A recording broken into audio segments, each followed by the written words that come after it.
Thierry, it's great to welcome you in my house, and I'm really excited about our chat we're going to have now about IPTV.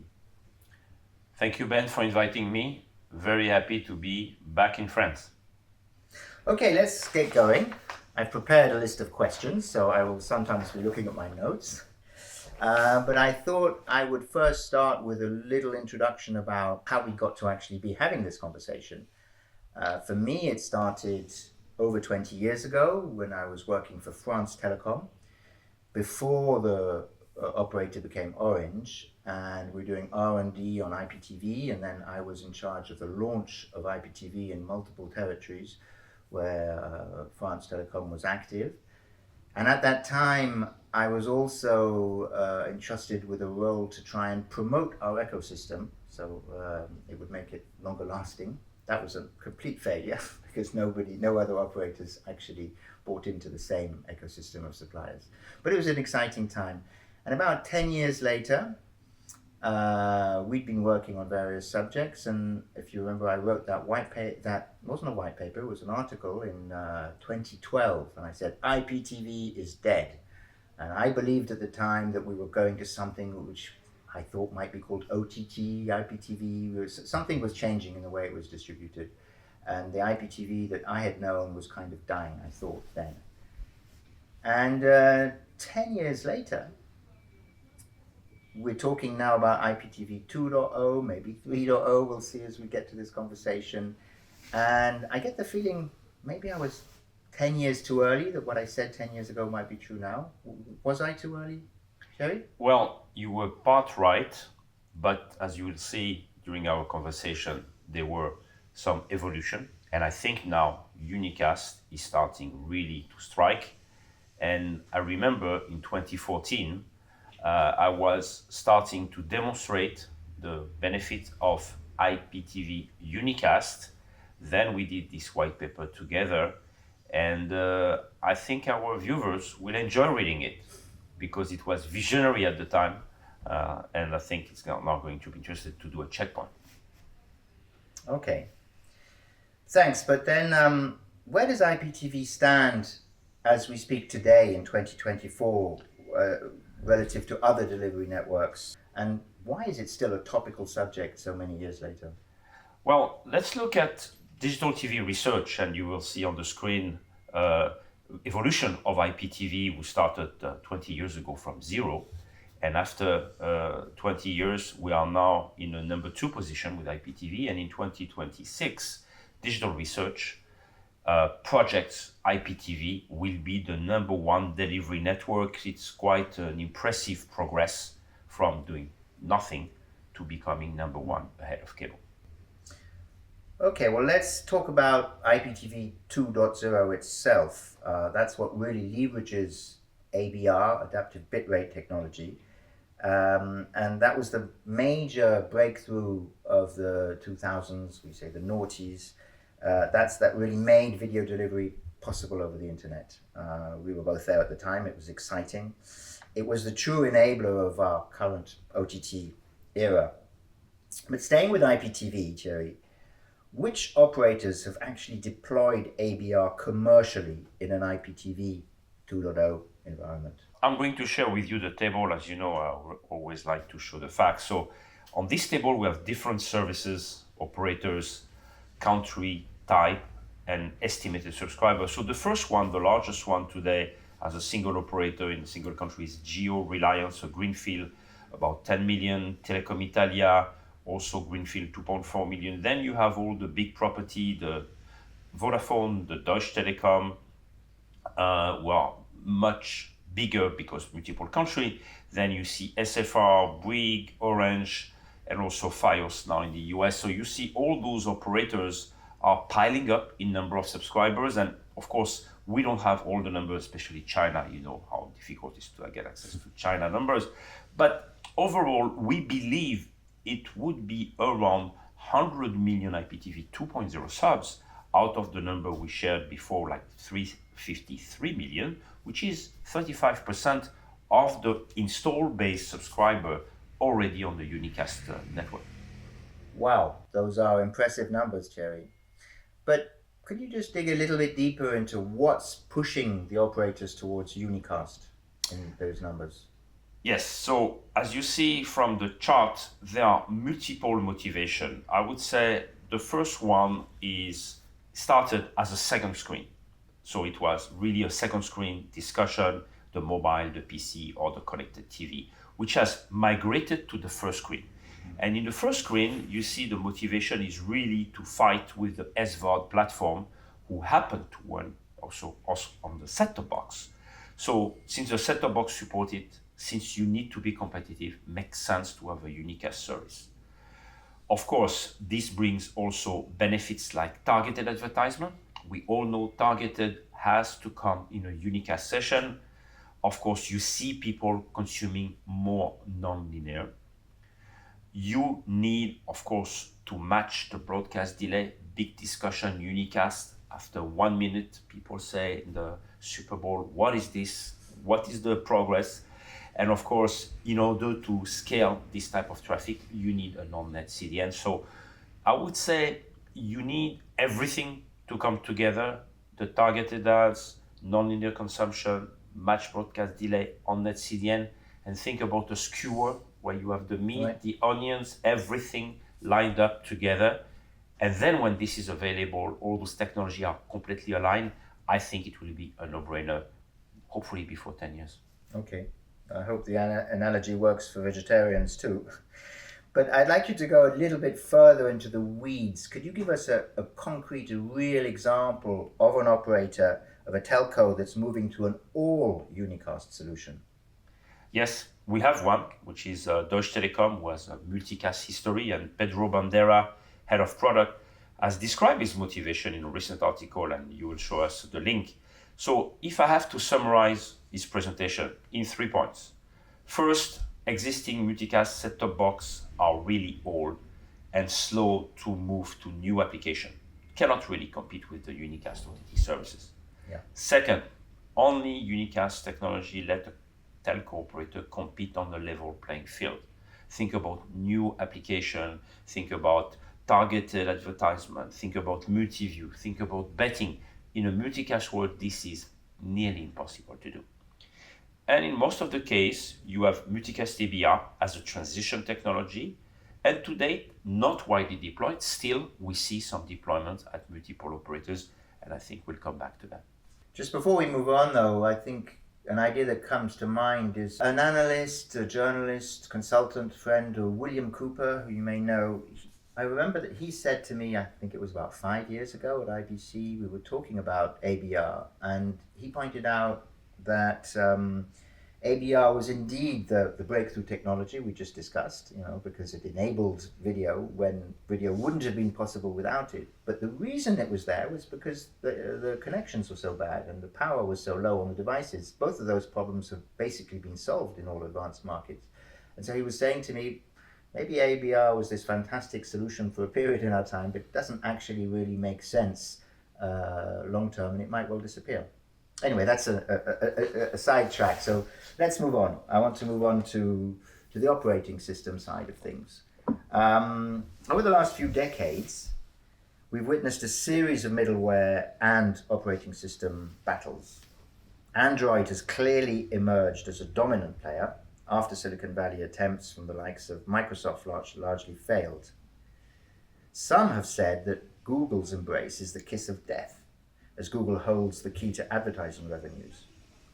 Where do we stand on this in 2024, Thierry? Well, as you know, Android TV has really won the battle of operating system in set-top boxes. The next question, and I just came back from this connected TV conference in London, is the connected TV.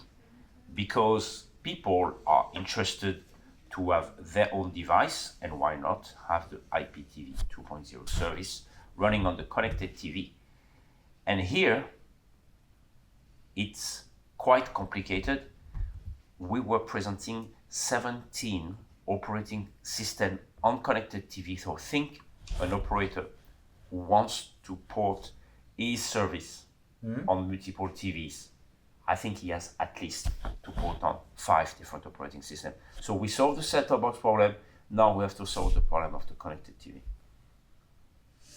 Okay, so we're staying just a little bit longer now with the advertising side and Google's potential kiss of death. I have a complicated history with advertising myself. I believe sort of targeted advertising was first touted before my day in the 90s. You know, the very first digital TV systems saw various startups saying, we've got digital TV, we're going to personalize ads. And obviously nothing happened then.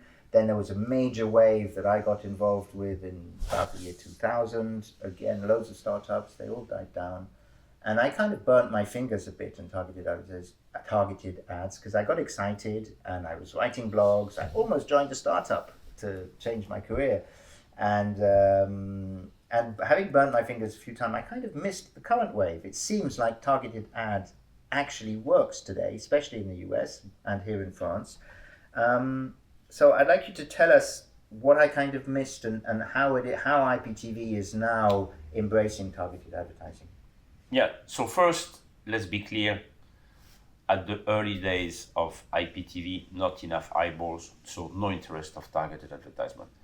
When you see number ramp up, I think the industry was quite keen to use SCT35 to signal the ad opportunity, and DVB, following the steps of HBBTV, has decided to define the standardization of targeted advertisement for a transport stream mechanism. And I was actually chairing all the conversation at DVB. And then you can see now it's possible to have in France a broadcaster put markers and asking the IPTV operator to switch the ad based on the profile of the user. So this works in France, this works in Netherlands. And of course, the question is what happened in the US? And US, you had AT&T Uverse IPTV service started. Then AT&T made the strategic decision to go all Unicast across any type of network, the true OTT experience. So not much happening anymore on Multicast, but I believe when operators are going to move to IPTV2, it will be no-brainer SSAI advertisement, which is going to put some challenges on the Multicast ABR, which is more client side. You just said SSAI, which is server-side ad insertion. What about client-side ad insertion? Isn't it supposed to have better latency and to address the privacy issues that server-side has? Yes, you can do a client-side ad insertion, but today the industry is mostly veering towards server-side. The only people actually doing client-side are the Multicast ABR community, because obviously they want to do that on the client, they can't do that on the server because it's a multicast technology. So I think the market goes server-side, some of the market goes client-side, and of course somebody who has two networks to manage at the same time is going to be a bit of a challenge from a back-end side. Let's zoom out again a bit at the higher level perspective of delivery and look at IPTV 2.0 from a global perspective. What do you see there? Well, let's look back to our initial table, and now we put the service, the protocol, delivery, Unicast percentage, and you will see that, for example, the greenfield like Geo is 100% Unicast with in-house CDN. Telecom Italia is a hybrid between Unicast and Multicast ABR. You take the Vodafone Giga TV is 100% ABR with a vendor CDN. Magenta TV in Germany, hybrid Multicast Unicast with a vendor CDN. SFR Multicast hybrid Unicast, while you have Bouygues introducing Multicast ABR in addition to the Multicast and the Unicast. Orange in Spain is a hybrid between Unicast and Multicast ABR with a vendor CDN. So you see each operator has defined its own architecture. There's no one size fits all. Okay. And of course, the vendors have an opportunity to shine because some can do Unicast, some can do Multicast, some can do Multicast ABR.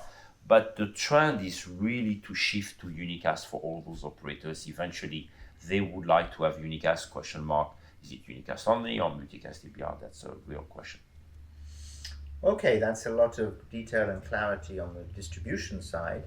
Let's move over to the consumption side. one thing that kind of rings a bell here is that all of us who've been in this industry for a few decades have had the set-top boxes dying discussion many, many times. I joined the industry almost 30 years ago, and it was already a hot topic.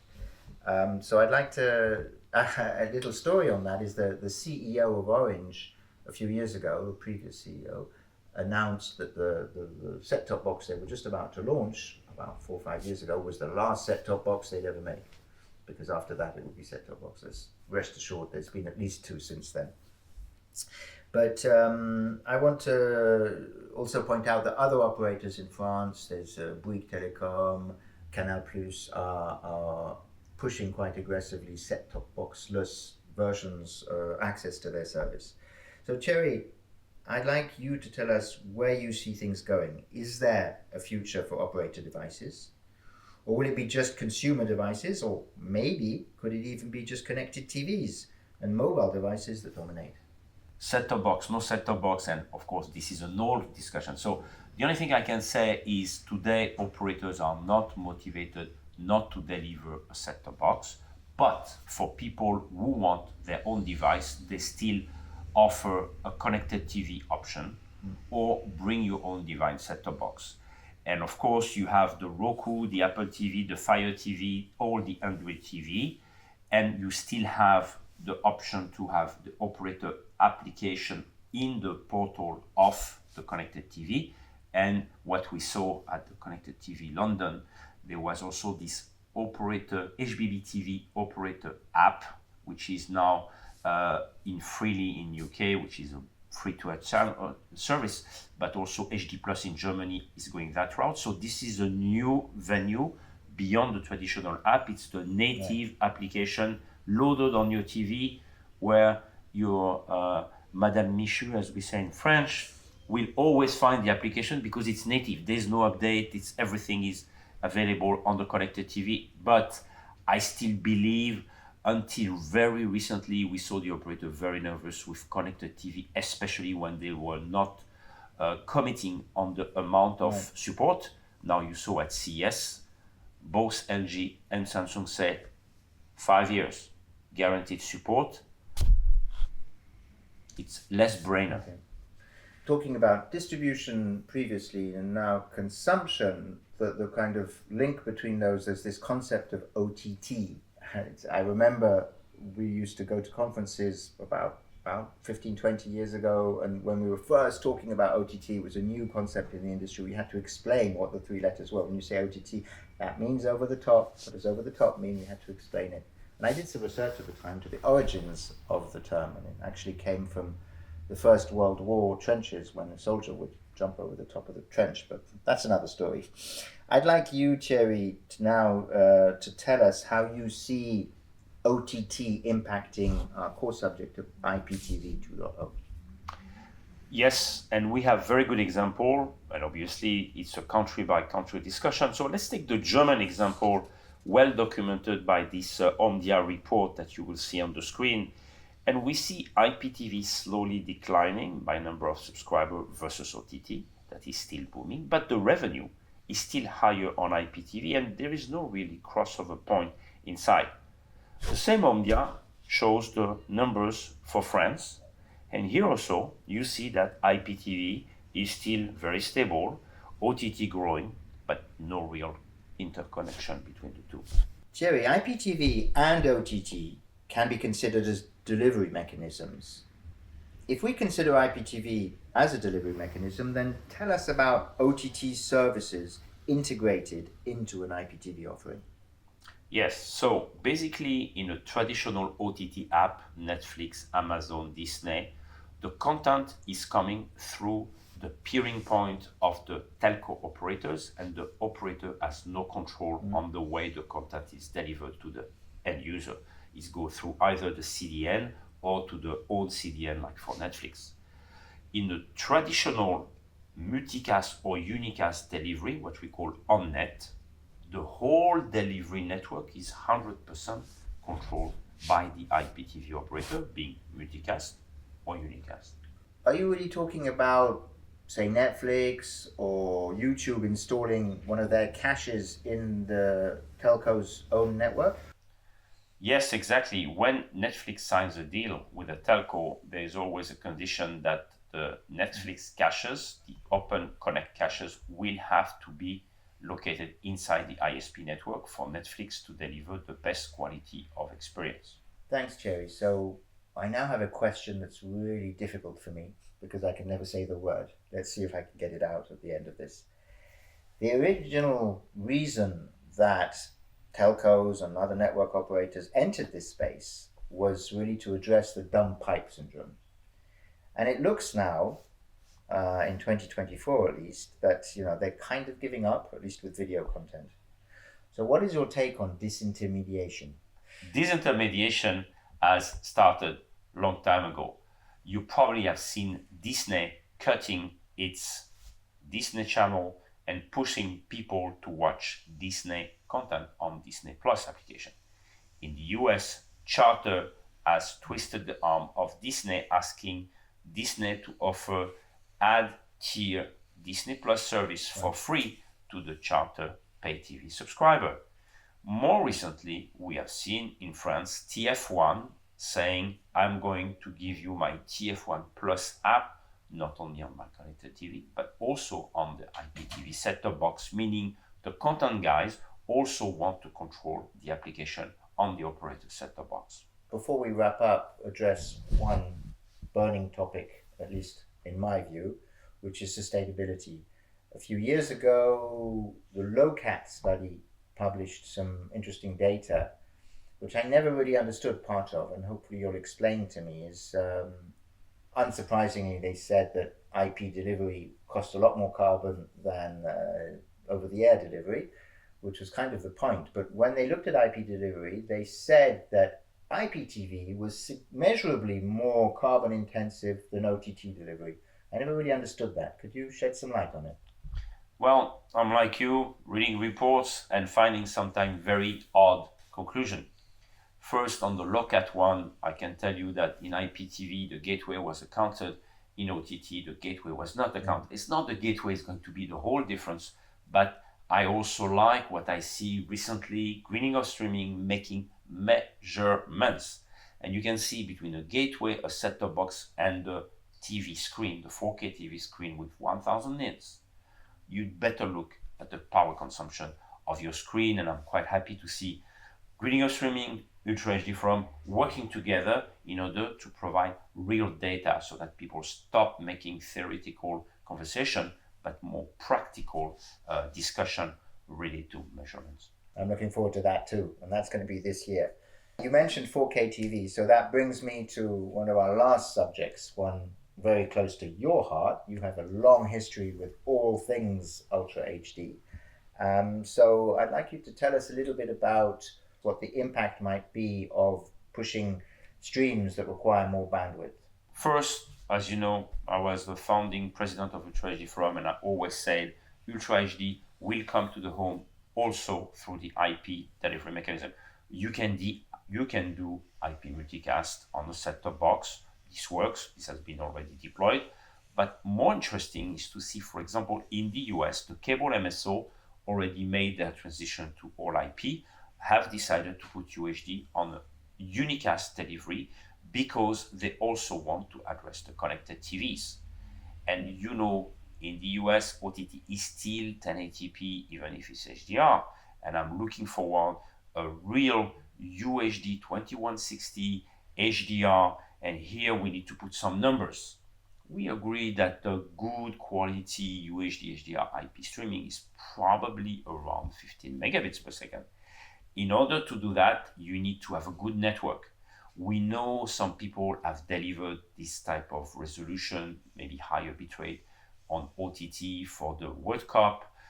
We had the BBC iPlayer offering this on the OTT network, but we know on the managed IPTV2 network, it's all controlled by the operator. The operator will be able to give you the best experience, 2160 P50/60 at a very high quality.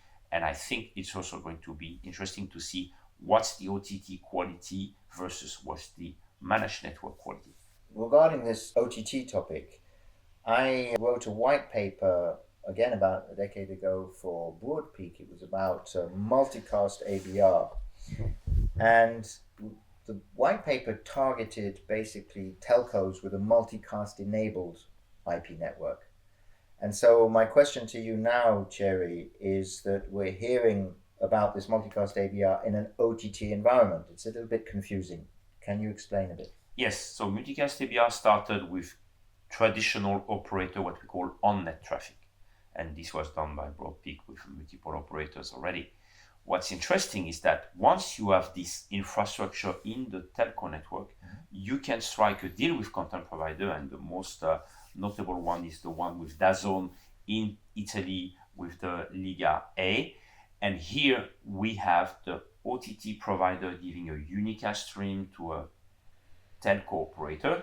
The unicast transmitted in multicast across the network. And then the question is, how do you bring that to your end device? Is it through the gateway? Is it through the set-top box? In Italy, it's still the set-top box, but I can imagine it can also migrate to the gateway in the future. But getting into the technology weeds a bit there, where exactly is the translation between the multicast signal and the unicast signal that the device needs? Where does that happen? And yes, does it entail any extra costs? There's a little cost on the network to move from unicast to multicast. If the network is multicast enabled, obviously no cost and obviously much less traffic compared to unicast. That's the pro. On the con side, you need a gateway that can do this multicast to unicast translation. And then you have the targeted advertisement where you know there is a server-side advertisement versus client-side.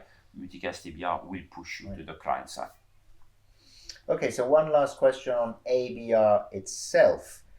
It seems to me that you've said unicast cannot really scale, and multicast is too complex for many environments.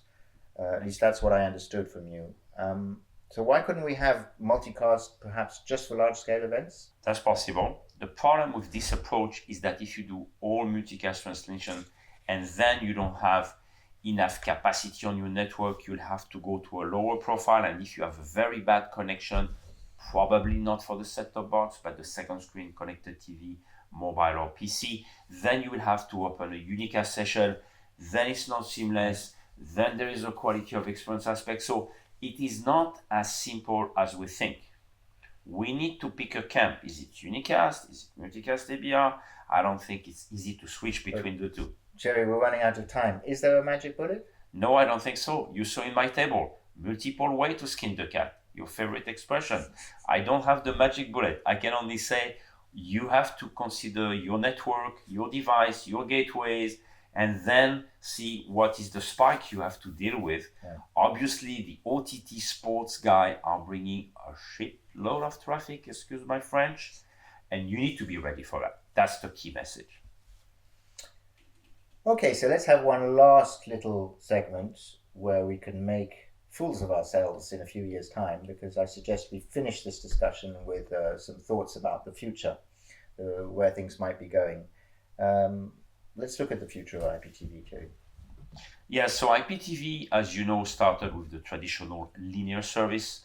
Then you had the super aggregation of different services, and now you have the content provider who bring their own app inside the IPTV environment to say, hey, come to my environment, being a TF1, an M6, or in the US, soon we'll see the ESPN becoming a direct-to-consumer experience.